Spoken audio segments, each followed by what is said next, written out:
I'm Monique, and this is Carin Vandiver, and she has been diagnosed with Hashimoto's encephalopathy, and we are going to be talking to her about her journey to diagnosis. So, hello. Can you tell us a little bit about yourself? So I am 34 years old. I am married and I have 2 children. They are 6 and 10, and we are located in Missouri. Okay, so can you tell us, when were you first diagnosed with HE? I was first diagnosed with HE in September of 2023, but my symptoms started in fall, winter of 2022. So what were your symptoms? So my first noticeable symptom was my memory was not what I thought it should be. I worked in finance, and I got to where I couldn't remember my supervisor's name at a Christmas party. Somebody I interact with on a day-to-day, I knew who they were, but I couldn't say their name. So I couldn't introduce my husband to my boss because I just couldn't remember. And then a few weeks after that, I started having a thumb wag, is what it started with, and I brought it to my doctor's attention. I was like, hey, this is kind of weird. I've had this for over 24 hours and it's not going away. And then it turned into a whole hand tremor, then both of my hands, then my arms, then my legs. I used to do CrossFit. I would work out 5 days a week. It got to where I couldn't work out anymore. I couldn't lift my legs. My memory got worse. Did you ever have headaches? I had headaches, migraines. Eventually it turned into hallucinations, visual, auditory. So I will hear things that aren't there. I quite often ask people, did you hear that? Because I still have them now. And it's just kind of that extra clarification that yes, I am hearing things, or no, somebody else heard that. A lot of the things that I see as far as visual hallucinations are going to be shadows. They usually don't have a form. It's just I turn my head and there's a shadow here, and it kind of startles you. You're not used to seeing that. Any dizziness? I do get dizziness. I do get vertigo. I used to get motion sickness as a child, but I kind of grew out of it, but now it's back. Riding in a plane can trigger that. I get very sick. I'm very tired. The amount of energy that I have in a day, it's just not there anymore.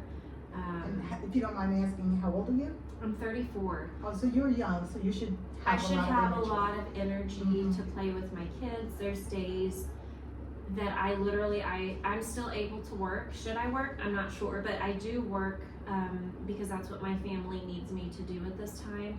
But I'll work and I'll just lay in bed. Any problems with speaking or walking or math or anything like that? So I work in finance, and I've had to do a career swap a little bit. I did accounts payable and accounts receivable, but I wasn't able to keep up with what I needed to do, so I moved to a different company, and I'm now getting to the point where I can't keep up as well.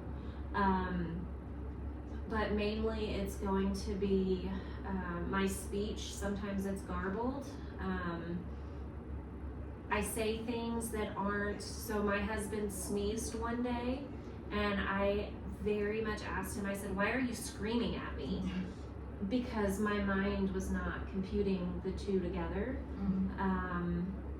I say things that are inappropriate, not as in vulgar, but not appropriate for the setting.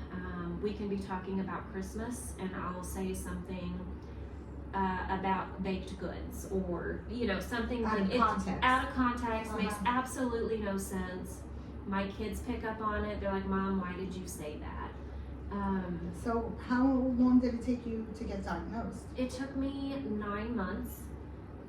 I went to 5 different medical facilities. They didn't know what was wrong with me. They said, come back when we're smarter. which is not something someone wants to hear in a medical journey for sure, because you get discouraged. I was very discouraged at that point. And honestly, Facebook is where I found HESA. And HESA, I got on the nonprofit website, I got on there, and I was like, wait a minute, I have this, and this, and my husband thought I'd lost my mind. I was so excited. I said, this is it, this has got to be it. And he's like, what is wrong with you? If it was this, your doctors would have already figured it out. And I brought it to my neurologist. He had never heard of it. He said, okay, let me do some research and see what I can find out. And because HE is so rare, he was looking through medical journals. He was calling other colleagues, because it's just not something they teach in medical school. It's one of those once in a lifetime, you're probably never ever gonna see it. They mention it and that's it. But he was confident after bringing it to his attention that that is what I had. We immediately started, well, I should say there's a lot of testing that is involved prior to diagnosis. So what tests did you have? I have had several MRIs. I've had several CT scans, several blood tests. I've been tested for Lyme disease, alpha-gal. I've been tested for stiff person syndrome. So they kept on testing you for different autoimmune diseases? Correct. Okay.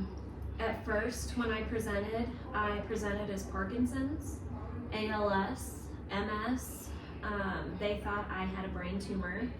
They thought I had a spinal cord injury, because I have these episodes where I can't control my body. It's almost like a seizure, but it's not, because I'm conscious, I'm aware of what's going on, but I have no control over my hands or my legs. I can't go down the stairs because I'm gonna fall. Like me sitting like this, because my feet don't touch the floor, it will start at some point in time. You might see my leg jump quite a bit like this. Did they ever check for seizures? They did not check for seizures until recently, by another doctor's request. I now have a new medical provider that is knowledgeable up in Milwaukee. Some people in the group might be familiar with him. It's Dr. Obadot. What hospital? It's at Freighter Medical in Milwaukee. And it's been such a blessing, because I don't have to explain what I have to the doctor. I don't need to educate my doctor on what I have, because HE is so rare. The doctors have no clue in most instances, in cases, as to what you have and how to treat it. So you're telling the doctor everything that you need, and it should be the other way around. The doctor should be telling you what you need. So what treatments have you had, and what are you doing? What are your next steps? So standard treatment is to do steroids. That's usually the first line of treatment. However, I have another autoimmune disease where I've had to do steroids before, and I am not a good candidate. I do not respond well. My blood pressure gets too high, so that was not an option. We knew going through that was not an option for me. So we went to IVIG therapy. I was very fortunate because of all the testing that had already been done. I didn't have to petition my insurance to cover the IVIG. So I was very, very fortunate with that. I started 5 days, subsequently, I guess you would say, in a row, 5 days in a row, every month. And it did help at first. I felt better. I felt like $1,000,000 at first, and then treatment stopped working as well. I would have my episodes more closer together, and I would start to get additional symptoms that I didn't have before. So we would up my treatment, or we would back off. We would up my treatment. You know, the goal is to do it every 6 weeks was my goal. I never went into full remission. But I couldn't find a doctor that would listen to me and what I needed. It wasn't until I lost a significant amount of weight that they were like, we need to listen and we might need to do something different and send you to a different facility that's more knowledgeable.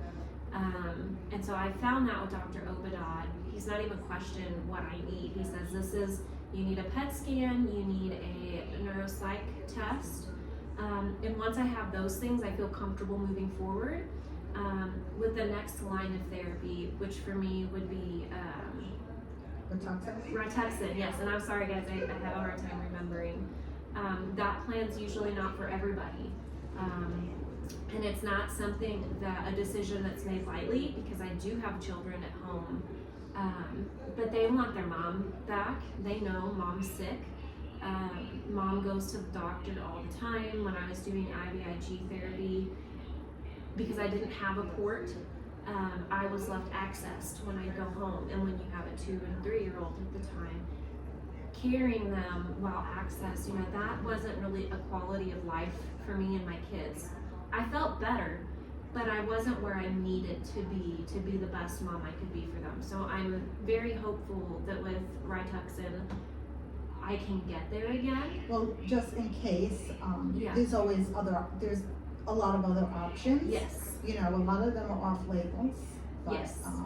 So you've had your PET scan, yes? I did. And what did that do for you? My PET scan was validation. Because with HE, it's a process of exclusion. It's not going to show on a lot of the testing that you have, so you feel invalidated a lot of the times because you don't have something physical. Yes, they can see your physical symptoms, but from a medical standpoint, there's not a picture that says, oh, this is exactly what's going on. Where, if you have a tumor or something like that, it shows up black and white. You can't argue with it. I know when we spoke earlier, you said you had 3 lumbar punctures, but did they always show up normal? They all showed up normal, except for my last lumbar puncture. They finally tested for proteins in my spinal fluid, and that is it can be a common marker. Not all the time, but sometimes. That I think is a problem sometimes, because they don't test for everything that they really could test for, Yes. especially for somebody with it. They did not check for TPO antibodies in my spinal fluid, which I thought was odd. But I did show my albumin levels showed you shouldn't really have any albumin because it is a blood byproduct in your CSF fluid. It should be a sterile environment, and mine showed the amount of albumin I had, that there was a complete breakdown of the blood-brain barrier. So that means something's definitely not right. That's interesting. So that was one of the first markers. My neurologist said, oh, it's okay, but another facility said, no, there should be none of that. And so my PET scan has come back. I did have to drive 5 hours to get that done because it is a metabolic test, and not all facilities are able to do that. I didn't know that. That was something new that I found out. And it showed that I do have abnormal brain imaging. It's hypo, right? It is hypo. It is my bilateral mesial temporal lobe, which controls your emotions, your memory, some of your cognitive function, your mainly short-term memory. It does help with your visual, what your eyes see, relaying that information to your brain. That could be the vision. Yeah. Okay. And sometimes, like, I'll see a rock and I will say, oh, look at that kitty cat. And obviously that's not what it is. And I know that's not what it is, but that's what is being computed to my brain. And so that was validating to actually see that the things that I'm experiencing, this all makes sense because here it is on the scan. So now you're going to go for the neuropsych. Correct. And for those that don't know what a neuropsychological evaluation is, and that it's not as dreadful as it's, and it's a very important test. Can you explain a little bit of what you anticipate? So I've not had one yet. This is something that I do recommend. If they're able to get that done, I think it's a very important tool because it's something else to validate the symptoms that you're having. From my understanding, it is a test to gauge how well your brain is remembering things. So I'm sure there's going to be a lot of puzzles involved, trying to recall things that may have been done 10 or 15 minutes ago. Can I remember that? It's going to be a long process. From what I've been told, it's 3 to 5 hours. So it is an all-day thing, but it's imperative, you know, to get plenty of rest for the test. Go in there being honest with your day-to-day. Don't try to go in there and ace the test, but obviously do the best that you can. But they want to get that representation of your true life on a day-to-day, and hopefully at the end kind of give you coping skills on how, for me, I can't remember things. So what tools can they give me to help try to remember things? Like cognitive Yes. rehabilitation. Mm-hmm. Exactly. And I'm excited for that because I want to try. I know I'm never going to be normal, my baseline probably again, but I want to be able to relearn ways to do some of the things I could do before that I can't do now. Yeah, because the brain has a fun way of making different pathways. Yeah. Yes. Thank you very much for sharing your journey. I know you're still going on your It's journey. still a journey, yes.